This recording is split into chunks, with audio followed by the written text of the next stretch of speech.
Consumer budget.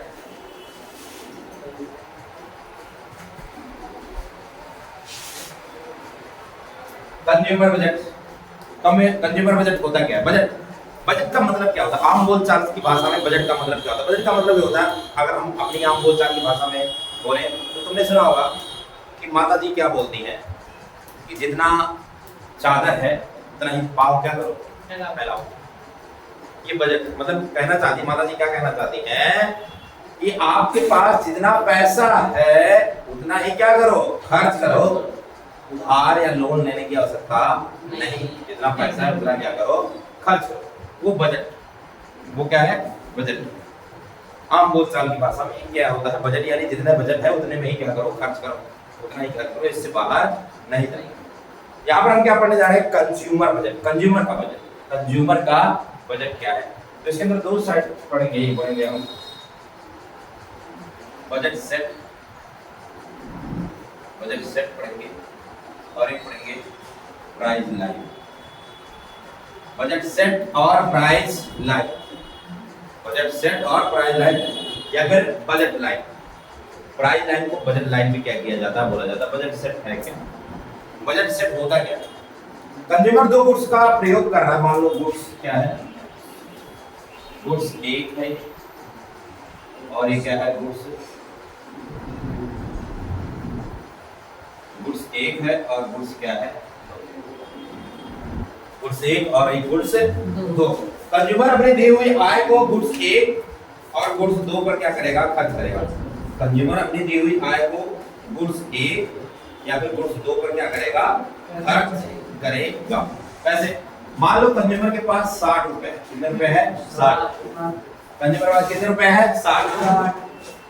Goods एक, जो goods एक है इसकी कीमत 2 रुपए प्रति इकाई है और जो गुड्स दो है उसकी कीमत कितनी है, 1 रुपए प्रति इकाई। कंज्यूमर के पास कितने रुपए है, 60 रुपए, यानी उसकी बजट, उसका बजट कितने का है, 60। या तो वो 60 रुपए खर्च कर देगा या फिर क्या करेगा, 60 रुपए से कम खर्च करेगा। 60 रुपए से ज्यादा जा नहीं सकता क्योंकि उसका बजट यानी उसकी जो सीमा है, बजट है, वो कितने का, लिमिट कितने की है भाई, 60 रुपए की।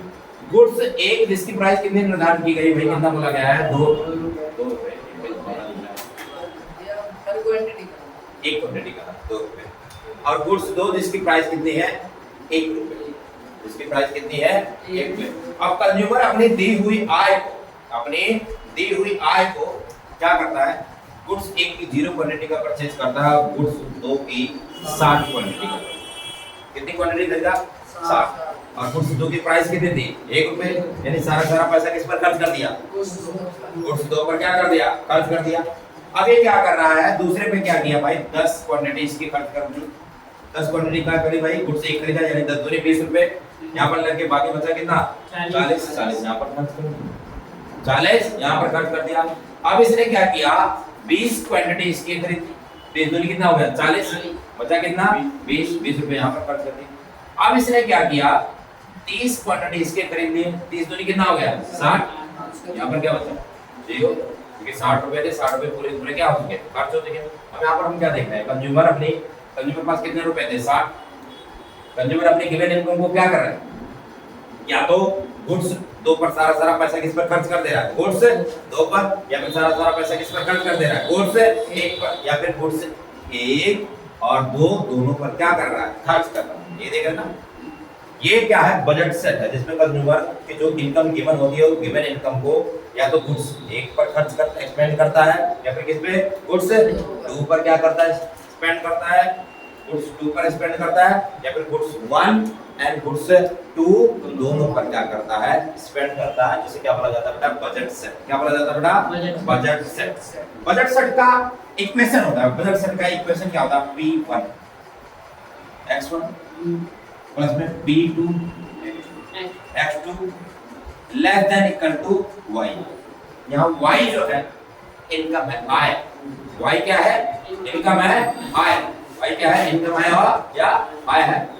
P1 यानी वस्तु एक की कीमत, P1 क्या, गुड्स 1 की प्राइस, x1 यानी गुड्स 1, P2 बोले तो गुड्स 2 की प्राइस, x2 बोले तो गुड्स टू, अब देखते हैं कैसे सेट होता है।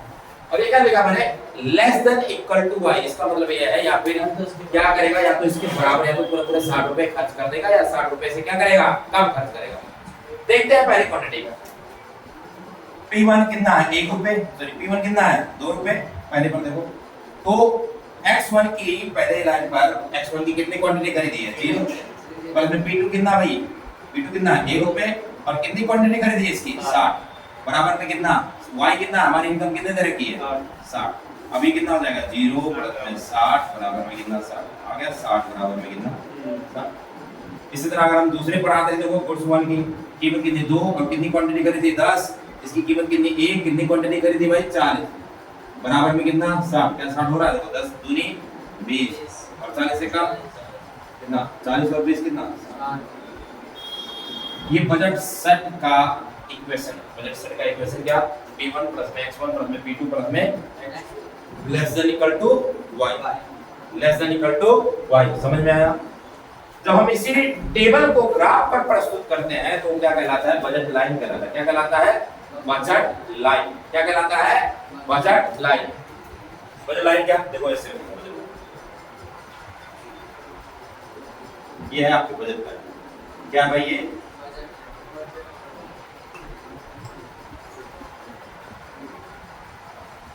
क्या, ये बजट लाइन, यानी यही आपकी क्या है, बजट रेखा है, बजट लाइन। क्या है, बजट लाइन। बजट लाइन होने का मतलब यह है कि अब कंज्यूमर जो, ये बजट लाइन है तुम्हारी, यानी यहाँ कंज्यूमर क्या रहेगा, इस बिंदु पर रहेगा, यानी इस बजट पर रहेगा, या फिर इस बजट के क्या रहेगा, अंदर, या फिर इस बजट पर रहेगा, या फिर क्या रहेगा, इस बजट के क्या रहेगा, अंदर में रहेगा, इससे बाहर नहीं जा सकता। ये क्या होता है, बजट लाइन। बजट लाइन क्या होता है, जो कंज्यूमर की इनकम गिवन है और कंज्यूमर अपनी गिवन इनकम को 2 गुड्स पर क्या करता है, खर्च करता है। या फिर कह low budget set, the graphical presentation of budget set, that's called the budget line. Budget का यानी इस बजट सेट को हम कहां पर दर्शा दें, ग्राफ पर दर्शा दें, तो क्या कहलाता है बेटा, बजट लाइन कहलाता है। क्या कहलाता है, बजट लाइन। समझ में आया बजट लाइन। बजट लाइन समझ में आया।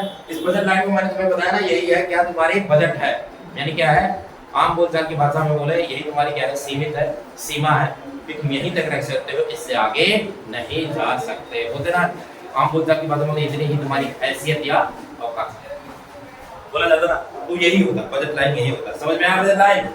अब ये तुम्हारी जो बजट लाइन है, इस बजट लाइन में चेंज हो सकता है। बजट लाइन में क्या हो सकता है, चेंज। बजट लाइन में क्या हो सकता है, चेंज। क्या चेंज हो सकता है, बजट लाइन में चेंज क्या हो सकता है, कैसे हो सकता है, अगर आपकी इनकम क्या हो, इंक्रीज, यदि आपकी इनकम क्या हो जाएगी, इंक्रीज हो जाएगी, तो आपकी बजट रेखा क्या होगा, बढ़ जाएगी। राइट वर्ड क्या कर जाएगा, शिफ्ट हो जाएगा। मान लो यहाँ पर तुम्हारे 60 रुपए थे, अब बजट आपकी इनकम क्या हुई, इंक्रीज होकर के कितनी हुई, 120, यानी अब आपकी खरीदने की क्षमता, परचेजिंग पावर क्या हो गई है, बढ़ गई है। परचेजिंग पावर क्या हो गई है, बढ़ गई है। और वही इनकम आपकी क्या हो जाए, डिक्रीज हो जाए, यानी अब आपके परचेजिंग पावर क्या हो गई, कम हो गई। यानी इनकम में, कंज्यूमर की इनकम में चेंज होने से बजट लाइन में क्या होता है, चेंज आता है। कंज्यूमर के इनकम में चेंज होने से बजट लाइन में क्या आता है, change. When income of the consumer increase, then budget line shift rightward. When consumer income of the decrease, then budget line shift leftward. समझ में आ रहा है? इसके अलावा यदि गुड्स के प्राइस में चेंज होगा, यदि गुड्स के क्या होगा, प्राइस में, तो भी कंज्यूमर के बजट में क्या आएगा, चेंज आएगा। प्राइस अगर चेंज होगा तो कंज्यूमर के बजट में क्या आएगा, चेंज। मान लो जैसे मान लो गुड्स एक्स की कीमत घट जाए, तो इसका मतलब तुम्हारा बजट क्या हो जाएगा, बढ़ जाएगा, नहीं बढ़ जाएगा। जहां पर मान लो गुड्स एक्स की कीमत 40 रुपए में आधी थी क्वांटिटी, आज उसकी कीमत कितनी हो गई है, 30 रुपए हो गई है। इसका मतलब आपकी जो इनकम है, रियल इनकम है, वो 10 रुपए क्या हो रही है, बढ़ रही है। 10 रुपए क्या हो रही है, बढ़ रही है। दैट्स मीन आपके परचेजिंग पावर क्या हो जाएगा, बढ़ जाएगा। यानी जहां पर आप 1 किलो खरीद रहे थे, अब क्या आप लोग भाई 1.25 किलो देते भाई। समझ में आया कैसे, देखो ये है आपको बजट लाइन। ये मान लो क्या है, गुड्स एक्स, क्या है गुड्स एक्स, मान लो गुड्स एक्स की प्राइस क्या हो गई, कम हो गई, तो आपका बजट लाइन ऐसे, यानी गुड्स एक्स की परचेजिंग पावर क्या हो जाएगा, बढ़ जाएगा, और वाई का अपनी जगह पर क्या रहेगा, कांस्टेंट रहेगा। इसी तरह यदि वाई का प्राइस क्या हो जाए, तो y का परचेजिंग पावर क्या हो जाएगा, बढ़ जाएगा, यानी y का बजट लाइन क्या हो जाएगा, बढ़ जाएगा। अब यहीं पर क्या बोला मैंने, बढ़ जाएगा, गुड्स y का प्राइस कितना है, सॉरी, यानी गुड्स y का प्राइस क्या हो जाए, घट जाए, गुड्स y का प्राइस क्या हो जाए, घट जाए, तो गुड्स y के परचेज करने की पावर क्या हो जाएगी, बढ़ जाएगी, दूसरी तरफ उसका हो जाएगा। और यहीं पर गुड्स x की प्राइस अगर क्या हो जाए, बढ़ जाए, तो बजट कैसे हो जाएगा, ऐसे हो जाएगा ना। इसका मतलब आपका परचेजिंग पावर क्या हो गया, कम हो गया ना। जहाँ 40 का मिल रहा था 50 का मिल रहा, यानी इनडायरेक्टली आपके रियल इनकम जो है वो 10 रुपए क्या हो गई है, कम हो गई है। तो आपका बजट भी क्या होगा, लेफ्ट वर्ड क्या हो जाएगा, शिफ्ट हो जाएगा। कुछ समझ में आया समझ। यानी हमने सीखा क्या, बजट लाइन या प्राइस लाइन। अब इसमें क्या होता है, चेंज होता है। चेंज कितने कारणों से होता है, दो रीजन है। कितने रीजन है, दो रीजन। क्या, कौन सा, income of the consumer and price of goods. Income of the consumer and price of goods. इसकी वजह से क्या होता है, प्राइस लाइन में या बजट लाइन में क्या आता है, चेंज आता है। क्लियर है, क्लियर है यहाँ तक। अब हम अगले हेडिंग पढ़ेंगे, भाई, कंज्यूमर इक्विलिब्रियम अबाउट इंडिफरेंस का एनालिसिस। लास्ट टॉपिक है consumer equilibrium.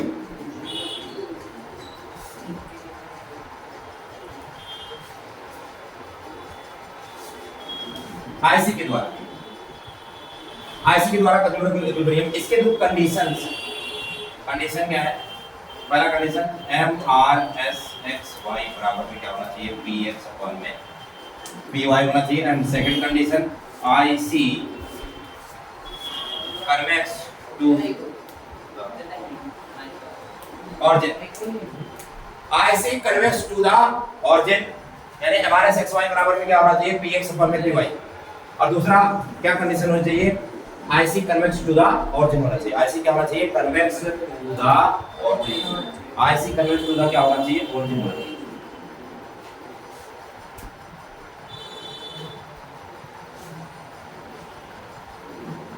IC convex to the origin होना चाहिए। अब इसके हम क्या करते हैं, समझने का क्या करते हैं, प्रयास करते हैं समझने का प्रयास करते हैं। क्या, आप सब लोग किसी ढाबे में गए या होटल में गए खाना खाने के लिए, सीधे बेटा सीधे, आप सब लोग किसी होटल या ढाबे में गए खाना खाने के लिए, ठीक है। आपके पास मेन्यू आया, उस मेन्यू के अंदर 5 थाली है। कितनी थाली है, 5 थाली। और 5 की 5 थालियों की प्राइस क्या है, डिफरेंट है। और उसके अंदर जो खाना है, फूड है, वो भी क्या है, अलग अलग, ठीक है। अब मेरा क्वेश्चन है, कल्पना करो एक टेबल है, इस टेबल पर क्या है, 5 थालियां रखी हैं। अब मेरा क्वेश्चन क्या है, इन अवेलेबल ऑप्शंस में से कौन सा ऑप्शन चुनोगे और क्यों चुनोगे। जो हमारे बजट में होगा, ये जिसका प्राइस सबसे कम हो, जिसका प्राइस सबसे कम होगा। अरे भाई जिन भी तो देखनी है, उन्होंने बोला जिसका प्राइस क्या होगा, कम होगा। कम होने का क्या मतलब है, बजट के अंदर होगा, बजट होगा क्या,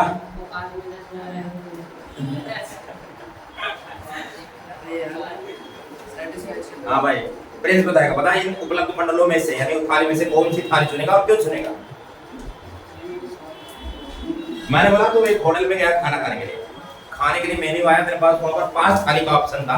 प्रत्येक थाली की अलग अलग क्या है कीमत है, और हर एक थाली में अलग अलग क्या है खाना। तो मैंने बोला उन 5 थालियों में से कौन सी थाली चुनेगा और क्यों चुनेगा, कुछ नहीं है, समझे आप, बता। बजट के हिसाब से। हाँ भाई तो बता, बजट के हिसाब से 5 कैसे जाएगा, बजट के हिसाब से तो बैठेगा। हाँ भाई ध्यान दिया भैया, मेरे पास ज्यादा पैसे तो सारे ले लो। मैंने बोला ना। हाँ भाई तो जिससे सबसे ज्यादा सैटिस्फैक्शन मिलेगी। हम इसमें 2 चीज देखेंगे, 2 पॉइंट देखेंगे। सबसे पहले तो हम बजट देखेंगे, बिल्कुल सही बजट देखेंगे कि हमारा बजट कितने का, हम हमारे जेब में पैसा कितना। सबसे पहले तो हम क्या देखेंगे, बजट देखेंगे। दूसरा पॉइंट क्या देखेंगे कि कौन सी थाली से हमें मैक्सिमम सेटिस्फैक्शन क्या होगा, प्राप्त, मैक्सिमम सेटिस्फैक्शन क्या होगा, प्राप्त होगा। उससे थाली तो हमें महंगी वाली से ही मैक्सिमम सेटिस्फैक्शन प्राप्त होगा, लेकिन उससे बात बनेगी तो है नहीं। उसको खरीदने के लिए हमारे जेब में क्या होना चाहिए, पैसा होना चाहिए, रोकड़ा होना चाहिए। अब हमारे पास वो रुपया है, हम क्या करेंगे, सबसे पहले अपना बजट लेंगे। हाँ भाई मेरे पास इतना रुपया है, इस बजट में कौन सी थाली है, उस थाली से हम क्या करेंगे, उस थाली को हम क्या करेंगे, चूज करेंगे। समझ में आ रहा? अब रुपया एक rational consumer in available bundles में से, थाली में से वही बंडल क्या करता, चुनता, थाली चुनता है जिससे उसे मैक्सिमम क्या हो, परंतु उस बंडल को चूज करने से पहले उसे अपनी बजट लाइन को क्या करना पड़ता है, क्या वह बंडल उसके बजट में है, थाली या ऑप्शन बजट में है या नहीं। समझ में आया? जैसे कहते हैं पसंद आने को लोगों को क्या आ सकता है, महंगी गाड़ियां पसंद आ सकती हैं, लेकिन उसको खरीदने के लिए क्या होना चाहिए, पैसे का भी होना क्या है, जरूरी है। पसंद आने को क्या पसंद आ रहा भाई, केटीएम या निंजा, निंजा सही क्या, किसका था निंजा, क्या किसका होता भाई, कावासाकी का, कावासाकी निंजा, क्या था? ठीक है, तो हमारे पसंद से कुछ नहीं होगा, उस पसंद को अपने पास लाने के लिए क्या चाहिए, पैसा, परचेजिंग पावर। यदि आपके पास परचेजिंग पावर होगा तो आप उसे क्या कर लेंगे, खरीद लेंगे। समझ में? तो यही मैंने बोला, इन अवेलेबल बंडल्स में से, थाली में से वही थाली क्या करेंगे, चुनेंगे जिससे आपको मैक्सिमम क्या प्राप्त हो, सेटिस्फैक्शन। परंतु उस थाली को चुनने से पहले आप अपने बजट लाइन को क्या करेंगे, देखेंगे कि क्या वह थाली मेरे बजट में है, क्या वह बंडल मेरे बजट में है या नहीं है। अब इसे ग्राफ के द्वारा क्या करते हैं, समझते हैं, ग्राफ के द्वारा समझते हैं।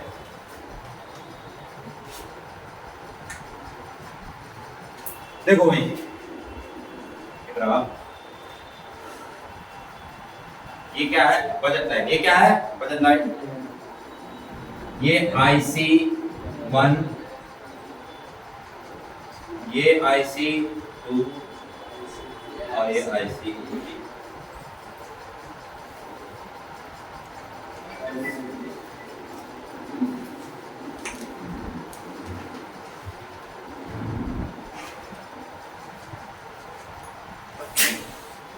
ठीक है, IC1, IC2, IC3।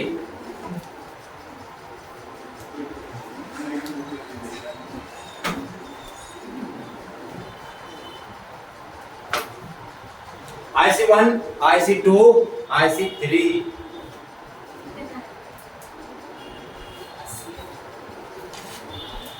IC1, IC2, IC3। देखो IC1 क्या है, बजट लाइन के क्या है, अंदर। IC1 क्या है, बजट लाइन के अंदर। IC1 क्या है, बजट लाइन के क्या है, अंदर है। और IC3 क्या है, बजट लाइन के क्या है, ऊपर। IC2 क्या है, बजट लाइन को क्या करके जा रहा है, छू करके जा रहा है। अब इसको समझते हैं कैसे। देखो IC1 बजट लाइन के अंदर है, IC1 बजट लाइन के क्या है, अंदर है। इसका मतलब ये है कंज्यूमर यहां पर, कंज्यूमर यहां पर रह सकता है।